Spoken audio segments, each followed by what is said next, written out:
আসসালামু আলাইকুম। Hello everyone. এই হচ্ছে আমার ফ্রিজ আর এই হচ্ছে আমার ফ্রিজের অবস্থা। পুরো ফ্রিজটা আমার কন্টেনারে ভরা। তো এই কন্টেনারের মধ্যে আছে মুরগির মাংস এবং এই মুরগির মাংসটার মধ্যে আমি টক দই এবং মশলা দিয়ে একসাথে মিক্সড করে ফ্রিজে রেখে দিয়েছিলাম। তো আজ আমি রান্না করতে যাচ্ছি spicy chowmein with fried chicken. তার জন্য আমার লাগবে একটা বোল, তার মধ্যে একটা ডিম দিয়ে দিব, তার মধ্যে সামান্য পরিমাণ বেকিং সোডা, পরিমাণ মতো লবণ, আটা বা ময়দা যে কোনো একটা হলেই হয় দিয়ে দিব। এখন এটাকে গোলানোর জন্য পরিমাণ মতো পানি এবং এটা ভালো মতো একটা মিক্সড করতে হবে। এবং ভালো মতো মিক্স করার পর দেখলাম যে আমার আরেকটু পানি লাগবে, সো আমি আরেকটু পানি নিয়ে নিলাম। এরপর এটা ভালো মতো মিক্স করতে হবে।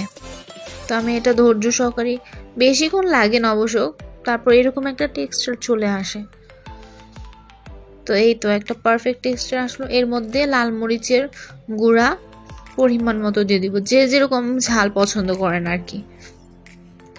তো এটার মধ্যে আমাদের কালারটাও সুন্দর। তারপর আমরা প্যানের মধ্যে তেল দিয়ে দিব পরিমাণ মতো, মানে ভাজার জন্য যতটুকু প্রয়োজন। দেখলাম তেলটা অনেকটাই গরম হয়ে আসছে। তো আমরা মুরগির মাংসটাকে যেটা বানিয়েছি এখন এই ডোটার মধ্যে মিক্স করে একটা একটা করে আমি ভাজার জন্য ফ্রাই প্যানে বসিয়ে দিব। তো বসালাম, এরপর চুলাটাকে কমিয়ে দিলাম যেন বেশি তাপে ভিতর দিয়ে কাঁচা না রয়ে যায়। তো এই তো এরপর অপর একটি ফ্রাই প্যানের মধ্যে আমি তেল নিলাম, এর মধ্যে রসুন কুচি কুচি করে নিলাম, তারপর পেঁয়াজ নিলাম। পেঁয়াজটাকে ভালো মতো নেড়ে চেড়ে দেখব, নয়তো রসুনটা পুড়ে যাওয়ার সম্ভাবনা থাকবে। কেউ আমার খুতনি এবং ফ্রাই প্যানের মধ্যে ফোকাস করে না, একদম আমার বাসায় হেল্পিং হ্যান্ড মাছতে মাছতে এরকম করে ফেলছে।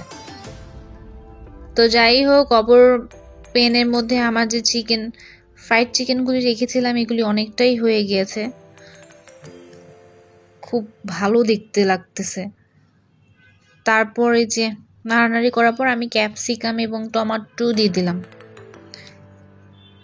তারপর সয়া সস দিলাম, তারপর হচ্ছে আপনার টমেটো কেচাপ যেটাকে বলে সেটা। কেউ যদি এক্সট্রাভাবে টমেটো কেচাপ না খেতে চান তাহলে এটা স্কিপ করতে পারেন। তারপর ভালো মতো নাড়াচাড়া করে এর মধ্যে আমি চিলি ফ্লেক্স দিয়ে দিব, মানে শুকনো মরিচের গুঁড়ো যেটাকে বলে। তো এই চিলি ফ্লেক্স চার পরিমাণ মতো দিয়ে দিবেন।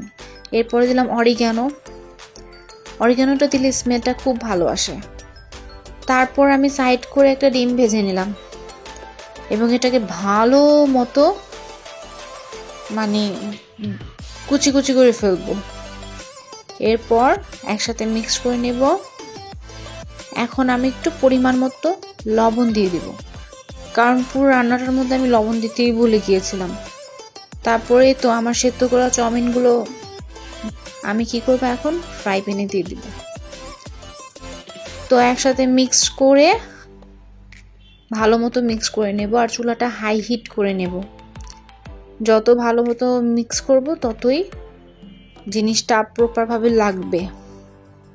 তারপরে এরপর আমরা ম্যাগি মশলা দিয়ে দিব, আর ম্যাগি মশলাটা আমার খুব বেশি একটা পছন্দ, এটার স্মেলটা আমার খুব ভালো লাগে। তো এইখানে ফ্রাইড চিকেনটা একদম পুরো পারফেক্ট হয়ে গিয়েছে। এখন চুলাটা অফ করে এখন আমার পুরো রান্নাটা কমপ্লিট।